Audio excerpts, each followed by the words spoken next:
Salut à toutes et à tous, bienvenue dans ce 7e épisode du COMEX avec notre sujet du jour, le diplôme sanctionne-t-il la compétence? En allant s'opposer à Reims le 19 mars dernier, l'Olympique de Marseille aura finalement mis un terme à la série de 19 matchs d'invincibilité des Rémois et de leur entraîneur Will Steele. Une fin de série qui laisse penaud la ribambelle de pseudo-influenceurs footballistiques qui se délectaient chaque semaine de rappeler la fameuse formation Football Manager du rouquin non diplômé de Champagne à l'accent anglais. Car non, Will Steele n'est pas qu'un joueur de football manager. Rappelons tout de même que ce jeune Belge n'a fêté en octobre dernier que son 30e anniversaire. S'il est peut-être en avance sur certains de ses collaborateurs, il n'en demeure pas moins en plein apprentissage. Une formation qu'il a d'ailleurs accélérée ces dernières années, alternant entre des expériences d'entraîneur adjoint en France et en Belgique, où il est inscrit pour obtenir sa licence professionnelle. En formation donc, un constat qui peut paraître surprenant quand on évoque cette série d'invincibilité et qui interroge d'ailleurs sur la pertinence de ces diplômes. Comment un entraîneur proposant un jeu aussi séduisant et enchaînant une telle série peut-il avoir échappé à la principale instance des entraîneurs français? Un constat d'autant plus surprenant que les exemples de ce type se multiplient dans le giron du football français. Didier Digard connaît une trajectoire similaire puisqu'il est toujours invaincu depuis sa nomination à la tête de l'équipe première de l'OGC Nice en janvier dernier, soit une série de 13 matchs consécutifs sans défaite. Quelques échelons plus bas, après avoir entraîné sans diplôme pendant plus d'un an, Habib Beye lutte désormais pour la montée en Ligue 2 avec le Red Star, le tout en proposant un jeu proactif et agréable à suivre.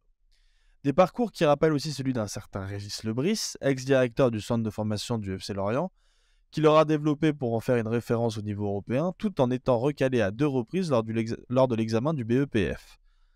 Un diplôme finalement obtenu en mai 2022, suivi d'un poste d'entraîneur principal à Lorient, et ponctué par une première partie de saison exceptionnelle. Pourquoi donc une telle résurgence des entraîneurs au parcours atypique et éloigné des principes de la direction technique nationale? Est-ce un simple épiphénomène ou un problème beaucoup plus large?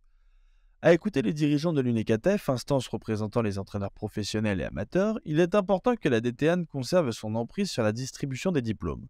Son président, Raymond Domenech, déclarait d'ailleurs au sujet de Will Steele: si on avait le droit de prendre tout et n'importe qui, l'extrémité voudrait qu'on prenne quelqu'un sans diplôme. Le cousin du président pourrait être entraîneur, il pourrait s'asseoir sur le banc tranquille. Toujours aussi visionnaire le Raymond. Une déclaration révélatrice d'un système cloisonné et où l'innovation laisse souvent place au conservatisme des idées. Dans un monde où les réseaux sociaux, MOOC, sites internet et médias indépendants en tout genre prolifèrent, dans un monde où une intelligence artificielle nommée ChatGPT vient révolutionner le monde de l'apprentissage, dans un monde où l'apprentissage n'est plus seulement vertical mais aussi horizontal, ou plus globalement dans un monde où la connaissance est devenue un bien public accessible à tous, doit-on repenser notre rapport à l'apprentissage? D'un point de vue footballistique, la DTN est-elle la seule instance détenant le savoir? En d'autres termes, le diplôme sanctionne-t-il la compétence? C'est évidemment notre sujet du jour du COMEX, un COMEX aux petits oignons aujourd'hui puisqu'il est composé de notre crew habituel, de nos membres permanents habituels. Le premier fête son anniversaire aujourd'hui, 44 ans. Ça y est, l'âge de raison, JB. Bah, il était temps, hein, maintenant je suis toujours supporter du PSG, donc je me dis qu'à un moment donné, ça va peut-être, partir, disparaître, je sais pas, c'est comme une maladie, ça reste. Le second, un palmarès exceptionnel, quand même 3 titres du Grand Chelem en pleine période de Djoko, Rafa, Roger, c'est quand même assez exceptionnel. Comment ça va, David? Bah, ça va parfaitement. Je suis content qu'en fait, que tu soulignes encore une fois mon parcours royal, en fait. C'est vrai que merci. Merci de me mettre en avant.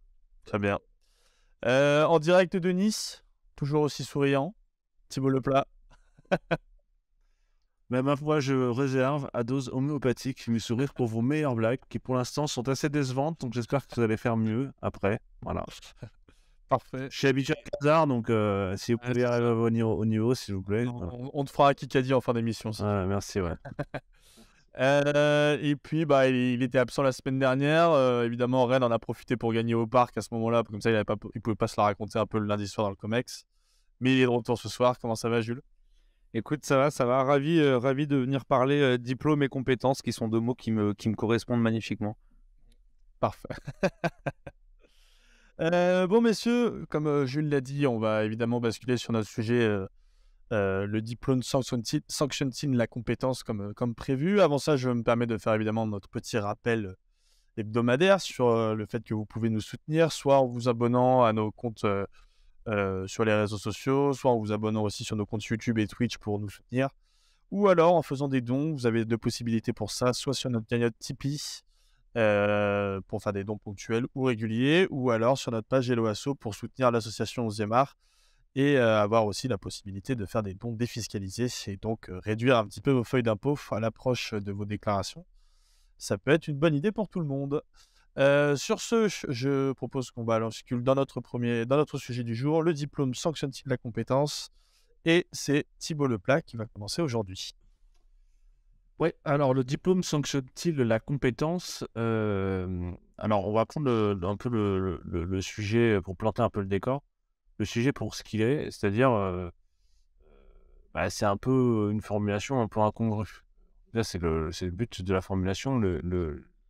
Le diplôme sanctionne-t-il la compétence? A priori, oui, évidemment. Pour être médecin, on fait des diplômes passe des diplômes de médecine. Pour être boucher, on passe des diplômes de boucher.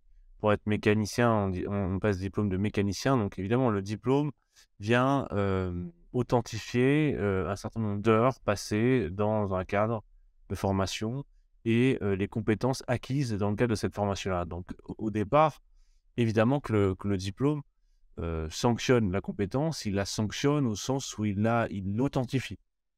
Il authentifie la compétence entendue comme ensemble d'habitudes, de préceptes, de techniques acquis et qu'on peut ensuite mettre en application. Donc c'est vraiment la conception du savoir comme étant une accumulation de données théoriques, parfois pratiques, empiriques, mais qui sont dans un corpus, compris dans un corpus de formation, qu'un jury vient ensuite authentifier. Donc ça veut dire que le diplôme, il tire sa légitimité de son usage professionnel et de l'autorité qui le délivre. Un diplôme ne peut pas être délivré par n'importe qui. C'est un diplôme d'État, un diplôme professionnel, un diplôme universitaire. Vous avez tout un tas de types de diplômes. Il est la condition d'exercice pour un club de métiers, notaire, avocat, médecin, chirurgien. Il y a même le diplôme d'artisanat, le pâtissier, le boulanger. Tout ça est déterminé par la loi avec l'idée que il y a dans beaucoup de métiers compétences techniques qu'il est nécessaire d'acquérir dans des organismes spécialisés pour ensuite pouvoir en faire usage. Donc il y a la formation, le diplôme et ensuite l'application. Ça, c'est ce qu'on pourrait dire la vision la plus classique, la plus courante de la question du diplôme. Alors évidemment, pourquoi sanctionne-t-il la compétence dans cette première vue? Évidemment, oui, il sanctionne la compétence. Problème, est-ce que c'est valable dans le football? Est-ce que dans le football, on parle de la même chose? Pourquoi? Parce que le problème du football, déjà, est-ce que c'est un métier, football? Est-ce que c'est un domaine technique, comme peut l'être la chirurgie cardiaque ou comme peut l'être la pâtisserie ou d'autres domaines? Le football a une caractéristique, c'est son universalité. Tout le monde connaît les règles du football, tout le monde ne connaît pas les règles de la circulation sanguine. Par contre, tout le monde connaît les règles de football, la règle du hors-jeu plus ou moins, la règle de la touche, du 6 mètres, ce sont des règles universellement partagées. Donc, première difficulté, ce qui était un domaine technique spécifique auquel on avait accès grâce à l'apprentissage et grâce à la formation n'est pas le cas dans le football. Les règles du football, le jeu de football est accessible absolument pour tout le monde et c'est d'ailleurs à mon avis sa grande force par rapport à d'autres choses. Donc le football en lui-même n'est pas une science. Il est une pratique universelle, il est un ensemble de règles d'apprentissage. Donc si on considère que le football n'est pas une science technique comme peut l'être, comment un diplôme peut-il intervenir dans une forme de formation hiérarchique, verticale, qui va authentifier la compétence dans le football? Qui va juger de la compétence dans le football? Donc, ce que je veux dire là, c'est que pourquoi cette question se pose dans le football? Le diplôme sanctionne une compétence parce que qui est juge de la compétence dans le football? Tout le monde. Le public, le journaliste, le supporter, tout le monde est légitime pour donner son avis sur le 4-4-2, sur la manière de gérer un groupe. Et c'est d'ailleurs une nouvelle fois la grandeur du football, c'est vraiment la science de l'opinion par excellence. C'est l'opinion par excellence. Tout le monde a un avis sur la question. Donc la difficulté du diplôme quand il intervient dans ce cadre-là est celui qui délivre l'autorité de diplôme, il intervient alors comme un intrus. Celui qui intervient dans ce débat-là, il est celui qui va s'interposer entre le connaisseur et le praticien.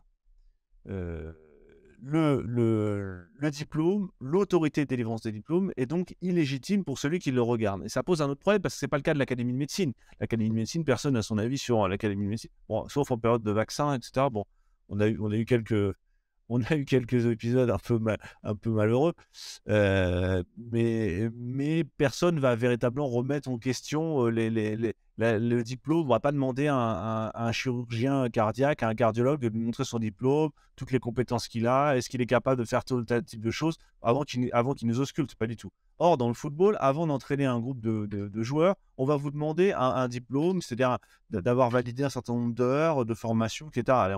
Et forcément, la réaction est de dire, mais à quoi ça sert? Donc, ça veut dire qu'il y a une tension au départ dans la question du diplôme de football et le diplôme d'entraîneur du football. C'est d'un côté l'impératif technique. Est-ce que le football est une science? Est-ce qu'il est un ensemble de pratiques? Est-ce qu'il est un ensemble de principes à acquérir? Et de l'autre côté, l'aspect professionnel. Le diplôme permet d'avoir accès à des positions professionnelles. Donc, pourquoi on pose la question de cette façon-là? Le diplôme sanctionne-t-il une compétence? Parce que dans le cas du diplôme de football, la compétence n'est absolument pas le seul critère d'obtention du diplôme. Il n'est pas là, on le voit bien dans le cas de Raymond Domenech, on le voit dans nos débats incessants sur cette question-là. On voit bien que le paradoxe auquel on est arrivé maintenant, et c'est Jean-Pierre Caillot qui l'a rappelé à Domenech, qui remerciait d'ailleurs Domenech de se maintenir dans ce rôle de syndicalisme et qui lui demandait comment se fait-il que le diplôme dont il a la charge, dont il est le garant, soit inutile pour préparer des équipes de Ligue 1. Comment ça se fait que des entraîneurs non diplômés soient meilleurs que les entraîneurs diplômés? Précisément parce que là, on met le doigt sur le problème, à mon sens, de ce diplôme-là. Je parle du diplôme de BEPF, c'est-à-dire le diplôme d'entraîneur professionnel. C'est que ce n'est pas un diplôme qui sanctionne la compétence. C'est un diplôme qui est un diplôme professionnel qui sert à réguler le marché de l'entraîneur professionnel.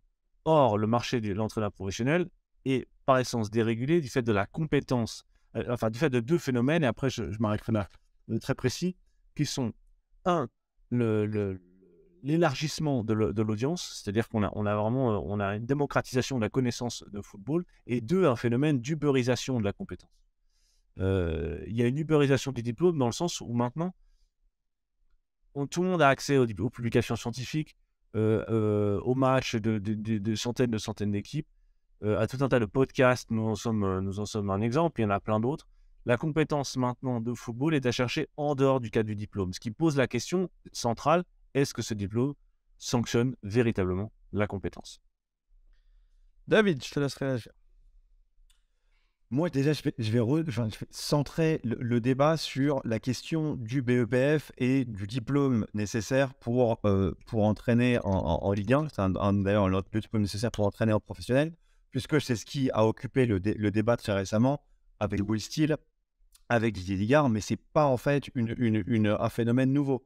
Pierre Repellini, qui est président ou vice-président de l'UNECATF, ça fait des années et des années et des années que dès qu'un entraîneur est sans diplôme, il rappelle la sanction financière, il rappelle le manque de légitimité justement en fait de cet entraîneur à être sur un banc de Ligue 1, tout en rappelant justement qu'il y a toute une liste, une file d'entraîneurs diplômés qui, eux, sont exclus, en fait, de façon un peu injuste, en fait, du jeu footballistique français, bien qu'eux, ils aient passé leur diplôme. Mais sa question, en fait, derrière ça, c'est toute une problématique financière.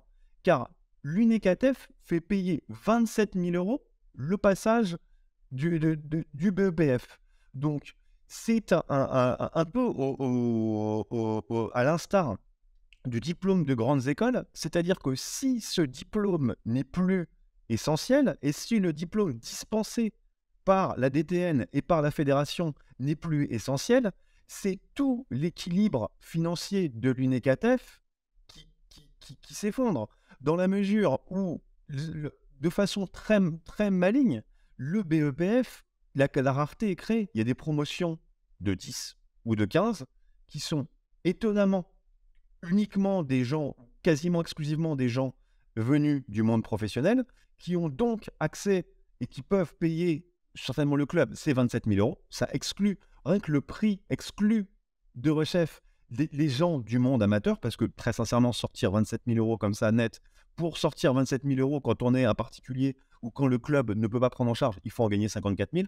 Donc c'est déjà quand même, enfin, ou un peu moins en fonction des barèmes, des barèmes fiscaux, mais c'est quand même quelque chose. Donc en fait, un peu à la manière des grandes écoles de commerce. J'ai fait une école de commerce, ça s'appelle Grande École de Commerce, mais j'ai fait une école de commerce. Et ce qu'on te vend en premier, c'est le réseau. C'est en te disant, écoute, nous, le diplôme, il vaut ce qu'il vaut, mais si tu viens dans notre école, tu auras à coup sûr du travail, et tu auras un travail bien placé dans des entreprises en vue, dans un secteur en vue. Donc justement, j'ai l'impression qu'en fait, que ce diplôme, ce BEPF, c'est plus un accès au réseau que vraiment quelque chose qui valide des compétences. Qui valide justement ces compétences?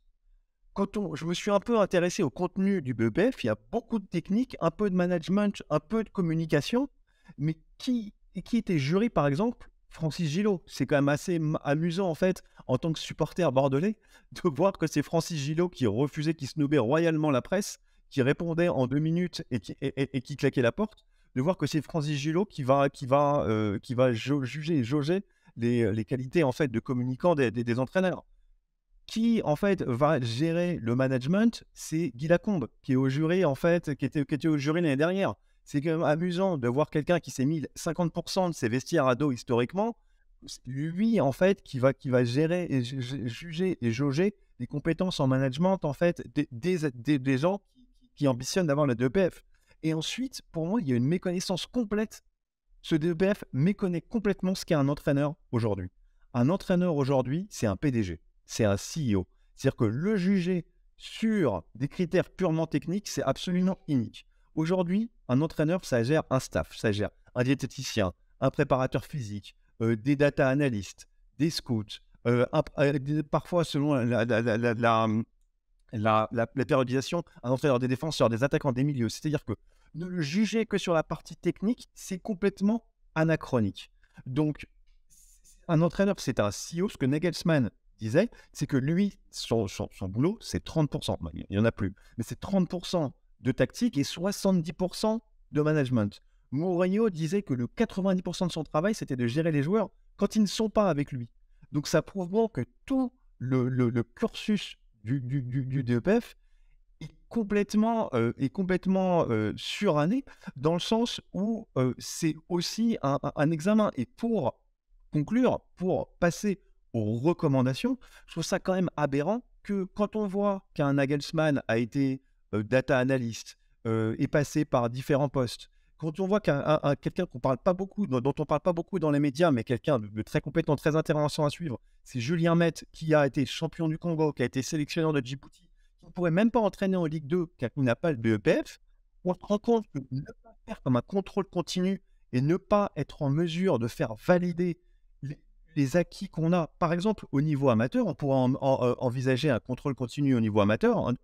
C'est pas normal qu'un ancien pro qui a pu payer 27 000 euros et qui a fait 80 heures en fait avec Francis Gillot puisse entraîner en Ligue 1, alors que quelqu'un issu du monde amateur qui a supervisé 500 séances, qui est peut-être monté de 3 divisions, qui a échoué, parce que c'est très important d'échouer pour s'améliorer, ne soit pas capable d'être titulaire du BEPF et d'accéder en fait aux échelons les plus importants du football français. Donc c'est vrai qu'il y a un cloisonnement par l'argent, un cloisonnement par classe, c'est-à-dire qu'on a beaucoup plus de chances d'entraîner en pro. Ça nourrit en fait la stratification du football français. Si on a été joueur professionnel, si on a des moyens financiers, on a beaucoup plus de chances de retrouver un banc. Et c'est quand même dommage, vous l'avez dit, au moment de l'ubérisation, où les compétences sont partout, on le redit nous semaine à semaine, c'est un peu le leitmotiv de cette émission, d'écarter par justement cette institution du diplôme tout un pan du football français. Bah, le diplôme, je l'ai dans le sens de mes deux acolytes, c'est quelque chose qui a une valeur à la fois nationale et internationale. C'est quelque chose qui est reconnu parce qu'il délivre finalement un certain nombre de compétences, il valide un certain nombre de capacités dans le cadre d'un référentiel. Sauf que quand on regarde le foot, on n'est pas dans un diplôme, enfin dans le cadre de diplômes universitaires, reconnus finalement d'abord entre universités et à l'extérieur du pays, et on est sur des critères flottants. Ça ressemble beaucoup, hein, David le disait, au référentiel RNCP qu'on voit dans les écoles de commerce, c'est-à-dire des référentiels métiers. Alors à la limite, pourquoi pas? Sauf que quand on regarde les autres pays, on se dit, c'est étonnant quand même, il n'y a pas de ce type de problème ailleurs, en tout cas ils sont organisés autrement. On voit aussi qu'il y a des masters qui se sont imposés, par exemple les masters FIFA, les masters UEFA, des licences bien particulières. Et donc, dans tous ces diplômes étrangers, on se rend compte, et là David a raison de le souligner, que les compétences qu'on présente comme annexes en France sont des compétences qui sont extrêmement valorisées et validées. Et donc, on est face à des profils de haut niveau. Il suffit de voir, par exemple, les Thomas Tuchel, les Nagelsmann, etc. Mais aussi tous nos amis portugais qui sont tous passés par la fac et et présentent tous quasiment des diplômes universitaires supérieurs. Et donc, on se rend compte que là où finalement les autres ont soit des niveaux universitaires reconnus et transférables, soit présentent l'équivalent de MBA, en France, on a, nous, des compétences validées par Hubert Fournier. Bon, c'est pour vous positionner le cadre. Quand les moins compétents, finalement, délivrent des diplômes, on a un vrai souci. Et aujourd'hui, la vraie question, c'est que valent les diplômes français? Bon, la réponse, elle est dans la question. À partir du moment où on la pose et qu'on regarde ce qui se passe chez nos amis étrangers, on a même de la chance qu'il n'y ait pas un classement de Shanghai des diplômes du football, parce qu'on serait finalement très loin classé. Vous imaginez un classement de Clairefontaine où les Français ne seraient pas dans le peloton de tête, alors qu'on est vice-champion du monde et qu'on a les meilleurs joueurs du plateau? Et puis, il y a une autre variable, c'est que pour mesurer la valeur d'un diplôme, on est censé mesurer aussi l'attractivité de ceux qui le possèdent. Et quand vous voyez le niveau de certains de nos consultants qui ont ces diplômes, et plus encore, l'attractivité de nos entraîneurs à l'étranger, et je ne parle pas de ceux qui, en Afrique, performent grâce à cette France-Afrique qui a disparu, mais qui existe encore. Quand vous regardez ça, l'entraîneur français s'exporte mal. C'est pas parce qu'il est bien en France, c'est parce qu'il est moins bon. Et c'est pas simplement une question de langue, c'est une question de compétence. Et derrière, on est face à un problème typique en France, c'est qu'on présente le diplôme comme un moyen de sanctionner un niveau de performance incroyable, alors qu'en vérité, c'est un moyen de bloquer la mobilité sociale. Et finalement, ici, le football illustre bien ce qu'on a dans notre pays. Les élites ont constitué finalement des barrières à l'entrée. Là, nos élites ne sont pas des élites issues des très grandes écoles, mais au contraire, des élites qui sont autoproclamées. On appelle ça le footballeur pro. Vous avez des gens très compétents, et on en connaît pas mal. Petite pensée à Yacine. Vous les prenez, vous les voyez sur les terrains, ils sont largement plus compétents que nombre d'acteurs, et puis vous les voyez systématiquement pointer du doigt. Je vous parle même pas des discours sur le méchant entraîneur étranger qui vient braconner le travail du gentil français et que Raymond Domenech aime à brocarder. En clair, ce qu'on voit ici avec la question du diplôme en France, c'est qu'elle sert de barrière à l'entrée. Aujourd'hui, le diplôme est une charge qu'on transfère de footballeur à ex-footballeur pro. On est dans un système qui mérite et qui demande une révolution. Pourquoi? Parce qu'il est inique, inégalitaire, il ne reflète pas la compétence, mais votre réseau relationnel. Et plus sûrement, on appelle ça du népotisme. Et à un moment donné, ça se voit. Regardez le niveau de nos entraîneurs français. Et regardez les petits nouveaux qui arrivent, qui ne sont pas diplômés, mais qui ont des idées, qui innovent, et qui sont en train, non pas d'ubériser simplement, mais de disrupter complètement un système qui est mort-né. Parce qu'aujourd'hui, la force des entraîneurs français, c'est en grande partie lié au gisement de joueurs qu'ils ont. Parce que regardez à l'étranger, aujourd'hui, il n'y a aucun Français capable d'aller prendre un grand club en dehors de ceux qui ont performé. Il n'y en a que deux. C'est Zidane, Deschamps. Les autres, c'est le néant. Et on aurait tellement aimé voir Claude Puel reprendre tout ça. Et à la place, on a quelqu'un qui n'a jamais gagné. Voilà. Ainsi se clôt la question du diplôme dans le système français. Ouais, bon, je pense que tu t'engages un peu vite parce que Christophe Galtier est bientôt libre et peut-être qu'il va récupérer un grand club européen. Ça, tu le sais pas, JB. Rennes n'est pas un club européen.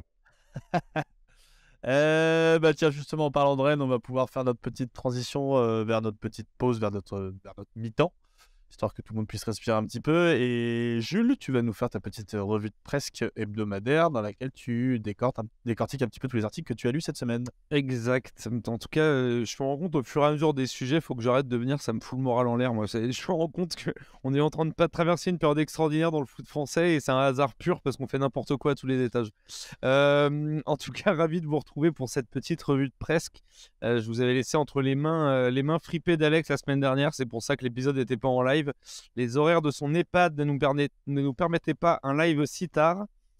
Aujourd'hui, ça va être une revue de presse très anglo-saxonne, vu que Val, sur les conseils de nos éminents experts du COMEX, nous a pris un abonnement Asie Athlétique. Et vu qu'on n'a pas les mêmes amis orientaux que JB, faut bien rentabiliser l'abonnement. Donc on va commencer avec un petit article de Richard Sutcliffe qui réchauffe le cœur, donc j'arriverai pas à vous faire retranscrire tout ce que j'ai ressenti en le lisant, mais on s'intéresse au boulot et à la vie de Kerry Evans. Alors ce nom va forcément dire quelque chose à certains, pour ceux qui ont regardé le documentaire sur la reprise de Wrexham sur Disney+. C'était la femme très inspirante en charge de l'hospitalité pour les personnes handicapées du club. Elle s'est retrouvée en chaise roulante à 30 ans et a dû composer avec. Et elle nous raconte qu'après une acceptation très compliquée de son handicap, c'est justement en tant que volontaire dans ce club qu'elle a accepté sa nouvelle vie et qu'elle s'est vraiment épanouie. On en apprend plus sur elle dans cet article. On a l'impression que c'est des choses que l'on sait, mais c'est toujours bon de se les rappeler. L'article nous met une petite tarte et rafraîchit la mémoire entre le discours sur l'inclusion prôné par Kerry, qui est super innovant, sa volonté que le football soit accessible à tous et évidemment aux personnes handicapées, la manière dont le club l'a aidé, puis avec l'arrivée des nouveaux propriétaires, son rôle à temps plein désormais dans ce club, les moyens qui lui sont donnés. C'est une interview ultra inspirante qui donne un peu foi dans le football, même si évidemment on parle de Nun League et pas de football ultra professionnel. C'est des histoires qu'on voit surtout dans ces dimensions-là. Donc outre l'aspect sportif, elle a aussi un discours sur la vie pendant tout l'article qui est hyper rafraîchissant, et fait forcément relativiser un peu toutes nos plaintes de petits valides. Bref, si après être dépité par nos constats et les analyses de nos trois éminents Avengers de la déprime, foncez lire ce témoignage qui vous donnera un petit coup de boost cette fois dans le foot et même dans la vie. Bon allez, c'est bon, je vous ai redonné un peu le moral avec un premier article, et on va replonger très vite avec un article de l'équipe Explore par Alexandre Ross, ou Rousse, je ne sais pas comment ça se prononce et je m'en excuse. On sort un peu du foot puisqu'on a ici un long décryptage de la santé mentale dans le cyclisme. On part du suicide de Kelly Catlin, jeune championne américaine de 23 ans au parcours brisé, en passant par les témoignages de Marcel Kittel ou encore Tom Dumoulin. Burnout, dépression, anorexique, tentative de suicide. Il n'est ici pas question de faire le procès du seul cyclisme. La preuve, Val pratique très souvent le cyclisme et se tient bien loin de l'anorexie. Non, ici, même si l'on parle d'un des sports les plus exigeants, aussi bien physiquement que mentalement, on ne peut s'empêcher de faire le parallèle avec le sport de haut niveau en général. Pression psychologique extrême dès le plus jeune âge, organisme poussé à bout, non-accompagnement mental, calendrier infernaux. Quel est le prix aujourd'hui pour être sportif de haut niveau ? Est-il encore souhaitable pour des parents d'espérer voir leur progéniture devenir un champion ? Pour moi, la réponse est claire. Kevin et Kylian feront du jokari et de la poterie. Loin de ces activités en plein boom chez les jeunes, retour dans le football circus ou à nouveau dans The Athletic, je découvre personnellement, grâce à Jordan Campbell, l'existence de Transfer Room. En gros, c'est un speed dating de club, directeur sportif, agent de joueur. Si je vous dis d'imaginer une multitude de pimpins en costard discutant gros sous pendant 3 jours, j'ai un peu trop peur de rappeler ces semaines de boulot à David. La petite différence, c'est que là, les valeurs et les trucs qu'on se vend, c'est des êtres humains. Outre ce petit détail, j'étais personnellement même pas au courant que ça existait. En 2017, quand la plateforme s'est créée, il y avait à peu près une douzaine de tables et seulement quelques clubs invités. Aujourd'hui, lors du dernier rassemblement à Stamford Bridge, on dénombrait 135 tables de rencontres sur 3 étages. Si avant on retrouvait surtout des représentants des petits clubs voulant prêter ou vendre leurs jeunes joueurs, maintenant Transfer Room prend une vraie importance. Les dirigeants de clubs en profitant aussi pour discuter stratégie, les agents venant avec des flyers sur leurs actifs, avec leurs compétences, leurs forces et leurs faiblesses. Tout va bien dans le petit monde du football. En janvier dernier, d'ailleurs, les moves de Semenyo à Bournemouth ou Alcaraz à Southampton se sont réglés à la Transfer Room, par exemple, témoignant de l'ampleur que cela prend. Il y a évidemment dans l'article beaucoup plus de chiffres et c'est très étayé pour que vous voyez l'évolution des transferts. Évidemment, ce petit business n'est pas gratuit et les acteurs du foot, pour y participer, doivent payer un petit abonnement entre 10 000 et 60 000 livres en fonction de la formule choisie, VIP ou standard, pour chaque fenêtre de transfert évidemment. Et si d'un point de vue purement business, c'est plutôt malin et favorise les deals, même écologiquement finalement, c'est même pas con, ça ressemble quand même vachement à de la traite d'êtres humains tout ça, et je vous renvoie donc au jokari et à la poterie précédemment évoqués. Pour finir, un petit peu en vrac, je vais moins m'attarder sur ces articles, même s'ils étaient super, ils sont un petit peu longs, ce serait impossible de les résumer, sur l'équipe Explore de Christine Thomas, et c'est pas les premiers articles de cette journaliste sur lesquels je tombe qui sont ultra quali, donc j'en profite pour la mettre en avant. L'un d'abord sur l'avènement des vieux, retour en 5 chapitres sur en fait les super papiers du sport, ou comment expliquer le secret de leur longévité par rapport à avant. Donc, entre la discipline, le mental, mais aussi l'accompagnement médical et le rôle du cerveau dans cette quête de jeunesse éternelle, tout est passé en revue. Alex, d'ailleurs, si tu nous écoutes et veux encore être dans Diemar d'ici 5-6 mois avec la canicule qui arrive, lis bien tout ça.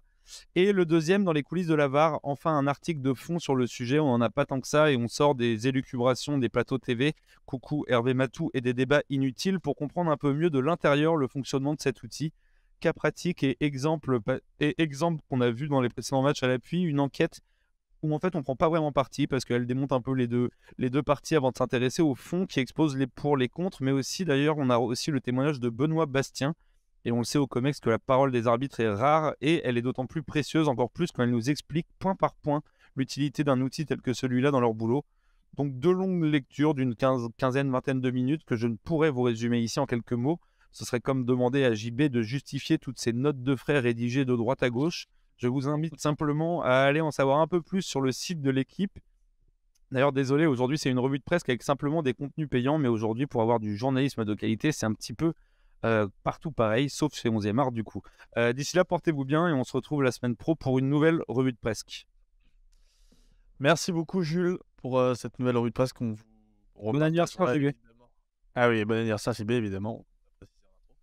On repartagera évidemment tous les articles que tu nous as conseillés dans cette revue de presse sur nos différents réseaux sociaux. Et puis nous, on va basculer dans la deuxième partie de notre émission. Messieurs, avant de vous redonner la parole, je voulais faire un petit point sur tout ce que vous avez dit sur notre sujet du jour. Je le rappelle, le diplôme sanctionne-t-il la compétence? Toi, Thibaut, tu prends un regard un petit peu plus général pour répondre à cette question en disant que le diplôme vient évidemment valider des compétences, des acquis pratiques et théoriques et qu'il tire évidemment sa validité de la personne qui le délivre.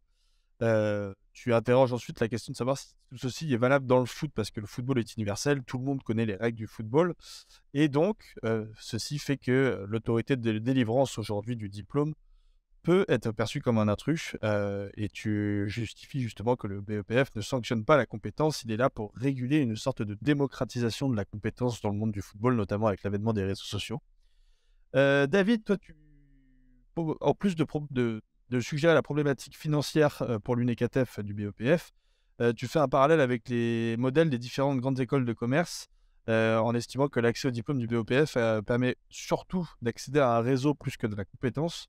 Et tu estimes surtout que les compétences techniques mises en avant par le BEPF sont à l'opposé des compétences nécessaires pour devenir entraîneur. Et tu suggères une solution à la question du contrôle continu. Est-ce qu'il ne serait pas mieux de mettre en place une sorte de contrôle continu pour les entraîneurs plutôt que juste une formation simple de 80 heures, comme tu le suggères, comme tu le dis, pardon. JB, tu valides un petit peu ce que, évidemment, a dit David en allant un petit peu plus loin, justement en apportant la dimension internationale, en se référant par exemple aux écoles des entraîneurs allemands très managériales ou des universitaires portugais. Et tu poses la question aussi tu dis que pour mesurer l'attractivité d'un diplôme, il faut regarder l'attractivité d'un entraîneur. Et tu poses évidemment le bilan très réaliste selon lequel les entraîneurs évidemment français ne sont pas du tout attractifs à l'international.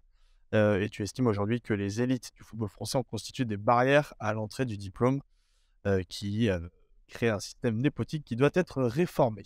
Messieurs, évidemment, je vous laisse compléter si j'ai oublié des choses que vous avez dit et je vous laisse continuer cette conversation avec toi, Thibaut.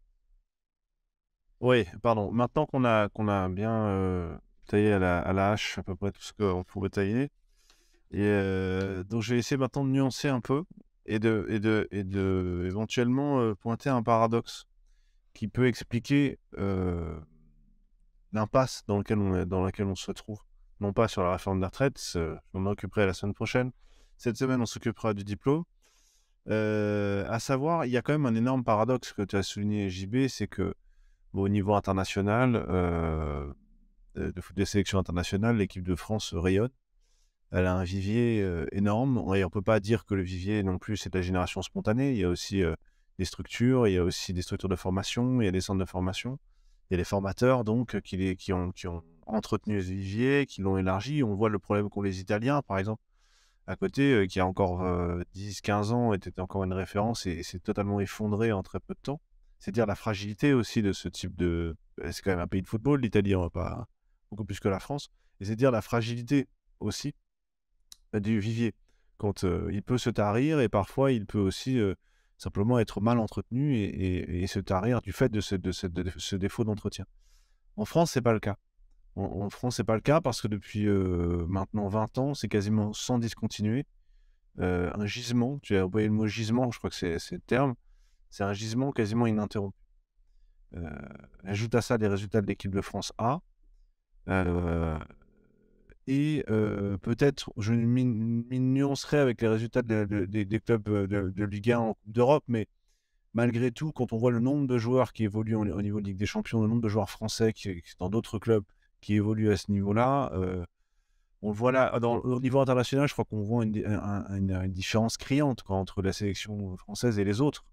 On voit vraiment, et là, je vois encore ce soir l'Irlande, on voit un décalage en fait, quasiment de plusieurs divisions d'écart entre les deux. Donc il y a quand même ce côté-là il faut pas minorer, c'est quand même un truc énorme. Et ça, c'est quand même aussi un peu grâce à la DTN. C'est un peu grâce aussi à la Fédé. Mais de l'autre côté, une espèce d'incompréhension générale, une communication catastrophique, des représentants catastrophiques comme peut être Raymond Domenech, des gens qui sont absolument pas connus pour leurs compétences qui sont dans ces postes-là, et un climat de défiance à l'égard de cette structure qu'on appelle la Fédé et qu'on appelle en particulier la DTN. Donc, pour moi, le problème, il est aussi là. Il n'est pas simplement sur le fait que on peut se douter de la compétence de l'un et de l'autre. Il est dit que s'il y a ça, c'est quand même qu'il y a quelque chose de bien. Et quand tu parlais de l'international, que nos entraîneurs ne s'exportaient pas, c'est vrai. En revanche, nos structures, elles, se sont parfaitement exportées. La preuve étant que tout le monde a fait la même chose que nous.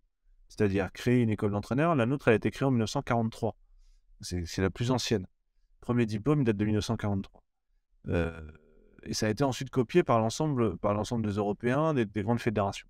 Maintenant, tout le monde a un centre d'entraînement avec un diplôme, etc. Ce qui n'a pas été fait en revanche, c'est copier nos idées de jeu.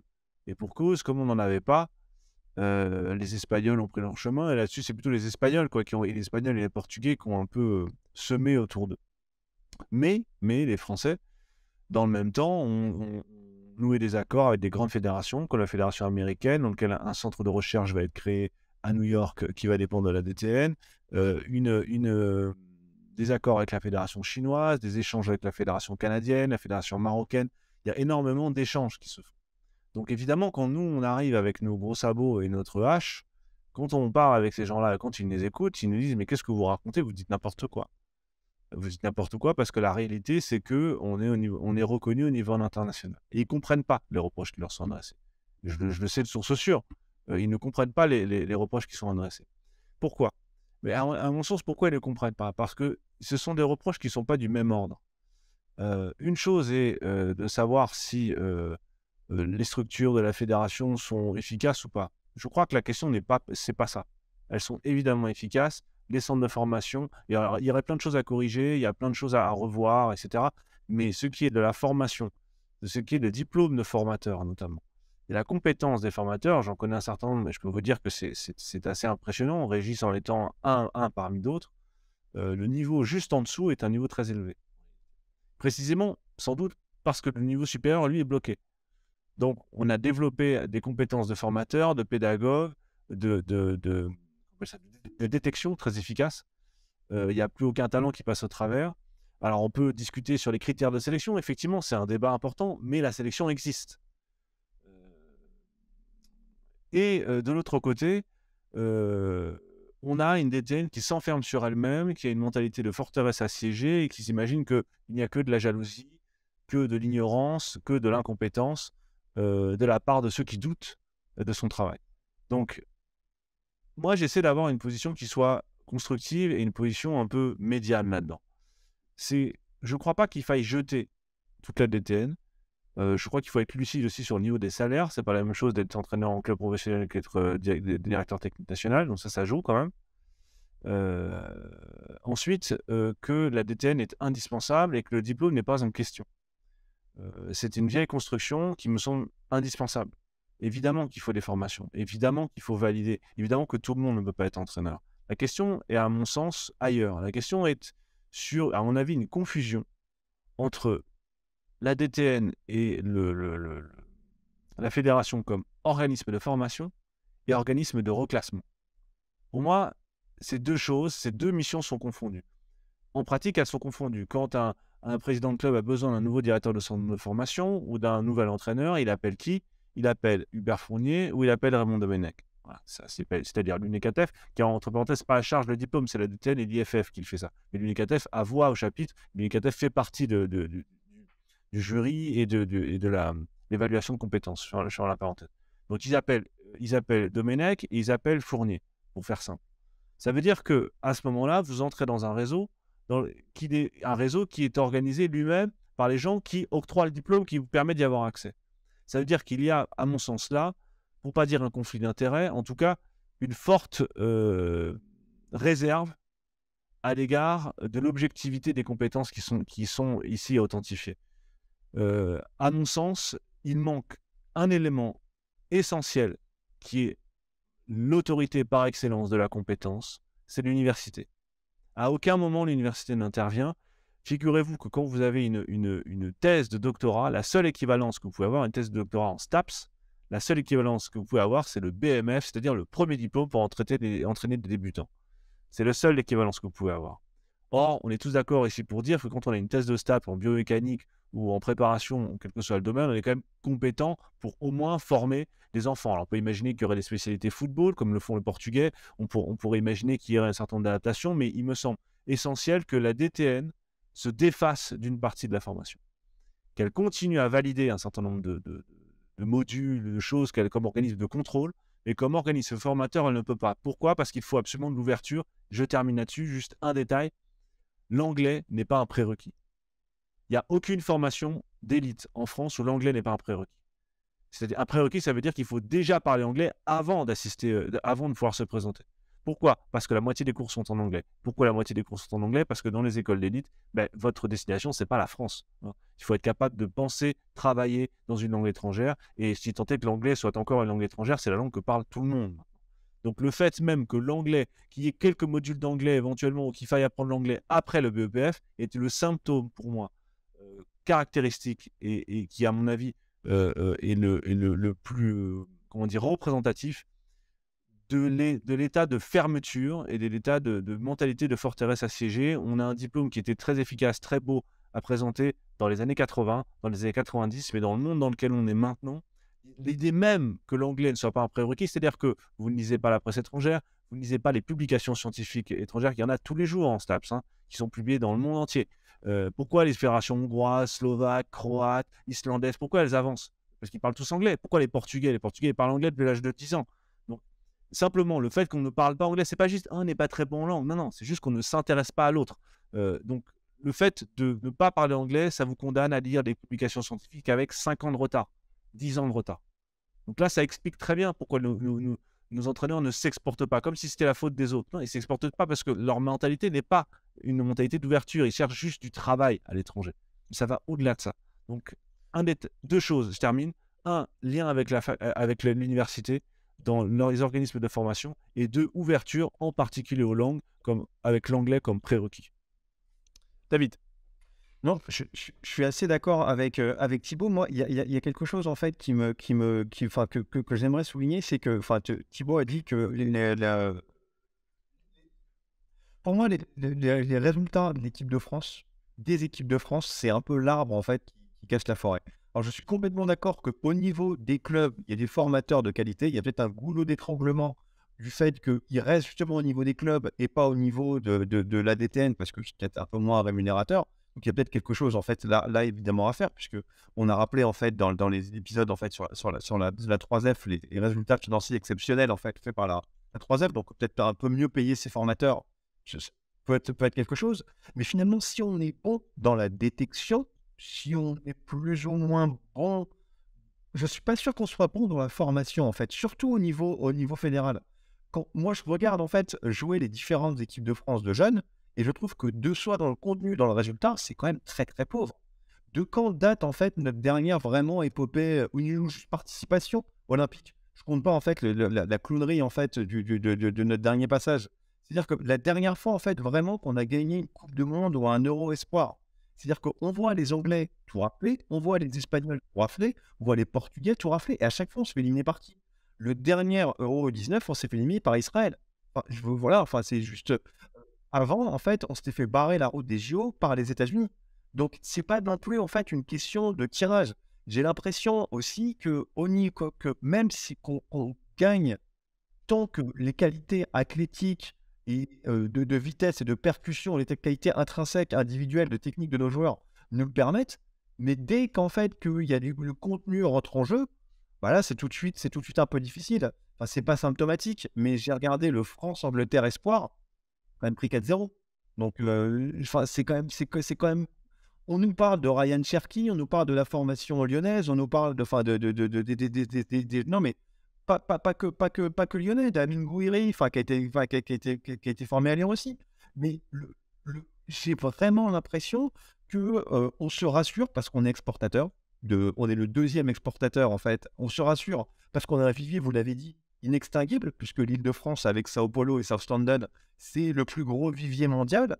Mais j'ai pas forcément l'impression que la qualité de formation, vraiment d'accomplissement des joueurs, soit là. Moi, c'est vraiment là où je pense, et là, c'est là où je rejoins Thibaut. On se rejoint peut-être pas en fait sur le constat, on se rejoint en fait sur les préconisations. Pour moi, en fait, ajouter une dose d'université, d'immersion, de management, d'immersion dans le monde de l'entreprise au sens large, au sens gérer une équipe ou un staff, et bien évidemment s'internationaliser, s'intéresser en fait à ce qui se passe à côté, c'est absolument vital. Parce qu'il ne faut pas forcément croire en fait que parce qu'on exporte des joueurs et parce que notre équipe de France a énormément de joueurs ont explosé en tant que footballeurs à l'étranger, soit forcément symptomatique en fait de ce qui se fait bien. Bah, moi, je peux aller que dans le sens de David, hein. Moi, ce que je vois aussi, c'est les valeurs qui sont diffusées par ces formations. Et quand on voit le niveau de formation, l'aptitude au travail des uns et des autres, même si on a une génération là de jeunes qui demandent tout et qui veut tout, et qu'il faut toujours se méfier des discours généralisants, on a l'impression que le rapport au travail, il est compliqué. Et puis, on est dans un système qui laisse de côté 85% des gens. C'est-à-dire que les centres de formation, c'est bien beau. On a créé un super entonnoir. On est très fort pour construire des élites en France. On est très fort pour aller chercher le très haut du panier en sacrifiant quasiment 8 jeunes sur 10. Le système des classes préparatoires repose sur la même chose. Le système des ENS, c'est super. On est très fort pour écrémer, hein, pour détruire finalement des talents. Mais est-ce que c'est ce qu'on demande à des entraîneurs? Parce que derrière, on est très fort pour faire de la main-d'œuvre de très haut niveau, en tout cas exportable. Mais où sont les idées? Où est la valorisation du talent qui est à disposition? On joue sur le nombre, on ne joue pas sur la formation. Et on le voit avec Ripoll, par exemple. Quand on voit les performances avec le matos qu'il a, on se dit qu'il y a quand même une inadéquation entre le potentiel et les résultats. Quand on regarde finalement ce qui se passe chez les filles, c'est pareil. Vous avez des entraîneurs qui ne sont pas au niveau, les staffs ne sont pas au niveau. Mais ça pose finalement une question. Outre la régulation pour les pros et le fait de leur laisser finalement un espace où ils peuvent se reconvertir, ça pose aussi la question des dirigeants. L'absence de vision, l'absence de veille, l'absence de prospective, l'absence de capacité à regarder ce qui se fait à l'extérieur. On se présente encore comme ceux qui avons gagné en 1998 et qui avons inspiré les Allemands et les autres. C'est super, mais à un moment donné, à force de transférer nos compétences comme on est en train de le faire à l'étranger, notre système sera littéralement confronté à une concurrence qu'on aura nous-mêmes créée sur le peu de choses qu'on arrive à distinguer. Et quand les Américains s'y mettront vraiment à les autres, on sera plus concurrentiel ni compétent. Moi, ce qui m'intéresse plus, c'est par exemple ce que fait le hand. Il y a un vrai système de cooptation, certes, mais aussi il y a une vraie volonté de former les gens à l'intérieur et à l'extérieur et regarder le niveau des équipes nationales plus performantes dans leur sport que nous, en foot. Et ça, c'est peut-être quelque chose auquel il faut réfléchir. C'est-à-dire qu'aujourd'hui, j'ai l'impression que le football français vit sur ses acquis. On a la chance d'avoir un bassin de population et un vivier avec un système de recrutement qui est plus un super processus, mais derrière, c'est opération de destruction, quoi. Ouais, alors après, ouais, non, tu as raison sur sur le contenu des formations. Effectivement, c'est la question de la formation d'élite. Pourquoi tu fabriques ça? C'est effectivement un des sujets et qu'il ne faut pas écarter.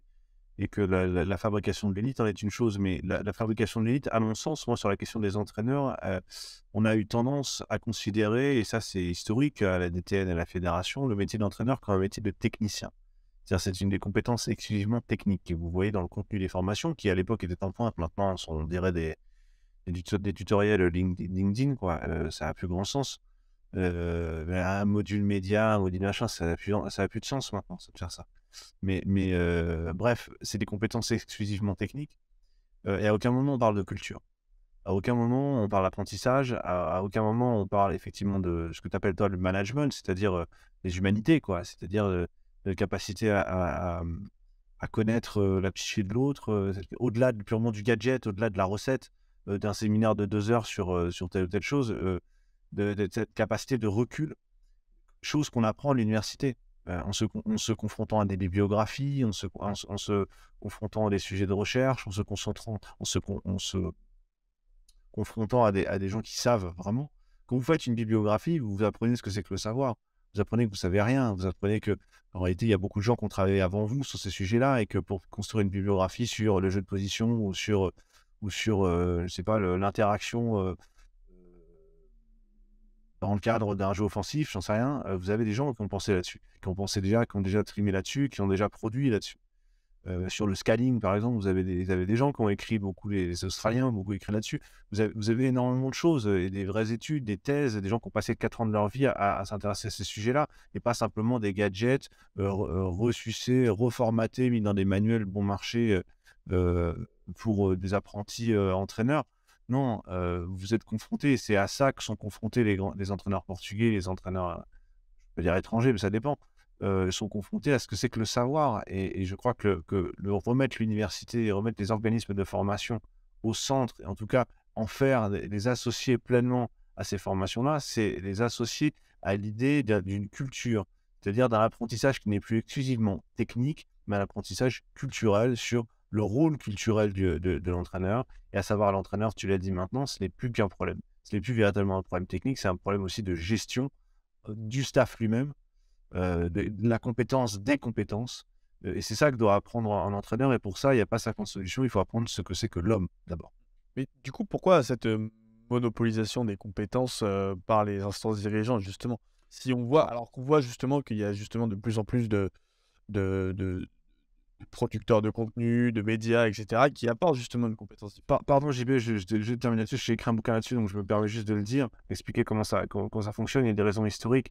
La DTN et la FED s'est construit en dehors des régimes universitaires, des réseaux universitaires, parce que les réseaux universitaires étaient des réseaux communistes, disait-il. Ils se sont éloignés des profs de sport, ça vient de Georges Boulogne, et a fait du métier d'entraîneur, et ça, c'est tout à son honneur. Elle a voulu faire de l'entraîneur un métier.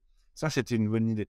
Mais surtout de le détacher de tout l'aspect idéologique de la connaissance, considéré comme idéologique de la connaissance, à savoir en faire des techniciens. Où l'enseignement n'est plus une affaire d'idées, mais une affaire de pratiques empiriques qu'on va se passer et qu'on va formaliser sous forme de recettes. Mais c'est-à-dire que ce sont des recettes acquises une bonne fois pour toutes et qui ne varient jamais. Et ce qui fait que petit à petit, le monde des entraîneurs, le monde de la DTN s'est éloigné même physiquement du lieu du savoir. Il est à Clairefontaine, dans une forêt auquel personne n'a accès, c'est extrêmement difficile d'y aller. La Sorbonne, les UFR de stage, tout ça sont à Paris, 50 ans en Yvelines. Enfin, ça n'a rien à voir en fait avec cet univers-là. Et ces deux univers-là ne communiquent quasiment jamais. Alors, il y a une personne qui commence à s'occuper un peu de ça. Il y a des velléités à la DTN, tout le monde n'est pas à mettre dans le même sac, mais il y a une espèce de tradition, de réfraction, de doute à l'égard de tout ce qui touche au savoir, et en particulier au savoir universitaire.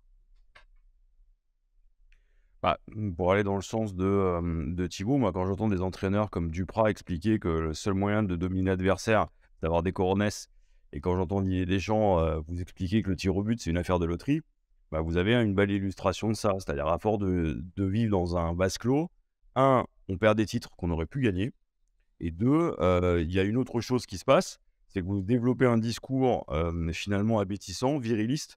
Vous ne permettez pas aux supporters, à vos suiveurs, de monter en gamme, contrairement à ce qu'on peut voir par exemple en Angleterre, contrairement à ce qu'on peut voir aussi aux États-Unis. La presse spécialisée est autrement plus qualitative que celle qu'on a classique, tous les jours. Vous voyez la différence? The Athletic est l'exemple typique. C'est récent, hein, Et- c'est tout récent. Hein. Et on voit l'écart. Il suffit de regarder les dernières pages du Guardian. Il suffit d'aller regarder ce que fait bêtement la presse allemande. Et vous avez des débats d'une véritable tenue intellectuelle. En France, on en a encore à raconter finalement l'histoire de résultats et à se dire que perdre au tir au but, c'est pas grave parce que c'est toujours une loterie. Et là, ça pose un vrai problème cognitif. On n'a toujours pas réfléchi. Alors que les livres existent, alors que la littérature est là, alors que partout ailleurs, on travaille.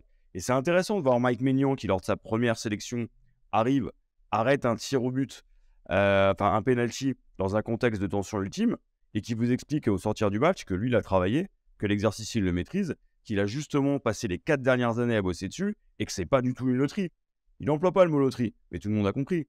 Et pour la première fois en équipe de France, on a un vrai gardien, mais parce qu'il a été formé pour ça, et qu'il a travaillé justement cette compétence-là ailleurs. Ça, on a vu avec Loris que c'était pas le cas. Voilà. Bon, bah, ça pose de vraies questions et puis on les a. Puis il y a la question aussi des valeurs avec les jeunes. Sur les terrains, le niveau de violence, il est lié aussi à l'incapacité des gamins à exprimer autrement finalement leur rapport au jeu. C'est pas simplement une question d'origine socio-économique, c'est aussi ça. Et à un moment donné, le niveau de nos éducateurs se reflète sur les terrains. Et la bêtise qu'on voit, c'est parce que c'est la bêtise qu'on entend. Je prends un exemple et après je te laisse parler, David. Dans le 17e, vous avez des clubs qui empêchent les gamins de jouer parce qu'il faut gagner. Et les gamins, ils ont entre 7 et 10 ans. Pas normal. Bah voilà, à partir du moment où on a ce niveau de stupidité-là, il faut qu'on réfléchisse. David, le mot de la fin? Le mot de la fin, moi, ça m'amuse en fait parce qu'en vous écoutant, je me rends compte en fait, enfin ça me remémore la culture du concours qu'on a en France en fait, où le résultat est essentiel et il faut être absolument prêt le jour J. Nonobstant toute notion de progression individuelle, collective, nonobstant toute trajectoire, tout socle en fait de connaissances qui pourraient être vérifiées. Et je reviens sur mon idée en fait justement du contrôle continu et d'une formation pluridisciplinaire. Il faut être prêt le jour J. Il faut présenter le bon projet le jour J. Il faut avoir acquis un certain nombre de compétences. Et je trouve ça, moi, c'est l'idée du contrôle continu, de valider la progression d'une équipe. Je crois que c'est Christian Gourcuff, en fait, qui en parle magnifiquement, donc qui est d'ailleurs un des mentors, en fait, de Régis Le Brief, de juger la qualité d'un éducateur et d'un entraîneur par la progression, en fait, de son équipe, et pas forcément pas par les résultats. Et ensuite, sur la composition du jury, et là, c'est un peu, je me tourne un peu vers Thibaut, je trouve ça incroyable qu'il n'y ait que des techniciens dans le jury en fait, du BEPF et pas de professeurs d'université, de psychologues qui auraient pu suivre par exemple. Ce qui est marrant, c'est que dans le jury, tu as des entraîneurs soit retraités, soit en activité, soit un représentant de président de club. Et l'UNECATF, mais tu n'as aucun moment effectivement même de journalistes, et même pas de journalistes. Mais tu n'as pas journaliste, on pourrait partir, je sais pas, Heureusement, parce que vu le niveau. Non, mais de tirage au sort parmi les entraîneurs amateurs et même de psychologues, c'est-à-dire que où l'entraîneur actuel, l'impact psychologique, la gestion psychologique est essentielle, tous les entraîneurs nous le disent. Pourquoi, lors de sa formation contrôle continu, on n'aurait pas un psychologue qui suivrait en fait justement le groupe et l'entraîneur, peut-être pas au quotidien. Ce qui est marrant, c'est qu'un psychologue, il y en a un qui s'appelle Delis Roche, mais qui n'est pas du tout psychologue et qui est un ancien entraîneur et qui a plein de qualités, qui est quelqu'un de très gentil, etc., mais qui est un autodidacte et qui est quelqu'un qui n'a absolument pas ni les diplômes, ni l'expérience pour pouvoir enseigner la psychologie sportive. Il enseigne des recettes. Voilà, et il a pignon sur rue, il le fait depuis des années, il est consulté, il consulte beaucoup de champions, etc. Mais il n'a pas la compétence pour ça. Il n'y a aucun moment, il a sur une carrière universitaire, c'est pas faire insulte de dire ça. Donc c'est un exemple typique du raisonnement par gadget. Tu raisonnes par gadget. Tu penses que tu vas avoir un mec qui sait parler correctement d'un sujet, bah, tu vas le prendre. Mais tu vas pas savoir te renseigner sur les publications scientifiques, sur la notoriété, sur la légitimité scientifique de cet homme-là. Voilà, et tout ça, et la composition du jury est la même chose. Tu parles de Francis Gillot, bah ouais, Francis Gillot. Bon, messieurs, merci beaucoup pour cette nouvelle émission auquel on arrive au bout. Pour être tout à fait transparent, je tiens à préciser que JB et Thibaut se foutent de la gueule de David parce qu'il utilise des mots comme nonobstant dans la conversation WhatsApp qu'on a tous ensemble. Deux fois. Deux fois. On a pu dire en dépit d'eux, mais il a fait nonobstant. Voilà, très bien. Et donc, en plus des recommandations orthographiques de David, je vous propose qu'on passe aux recommandations culturelles. Euh, Thibaut, c'est toi qui as commencé la conversation, donc je te laisse commencer pour ta recommandation. Ouais, je vais justement sur le sujet dont on parle aujourd'hui. Je voulais recommander chaudement les pages sport d'El País, en particulier les chroniques du samedi, celle de Valdano, Jorge Valdano, et vous verrez, pour ceux qui parlent espagnol, ceux qui ne parlent pas encore, ce que c'est que la culture du football. Et quand on parle de qualité, de tout le monde qui se tire vers le haut, c'est ça. C'est-à-dire que tu es capable d'avoir un Valdano ou Segurola, certains. Alors, tout n'est pas formidable dans la presse espagnole, loin de là, évidemment, mais sa grande force, c'est sa variété.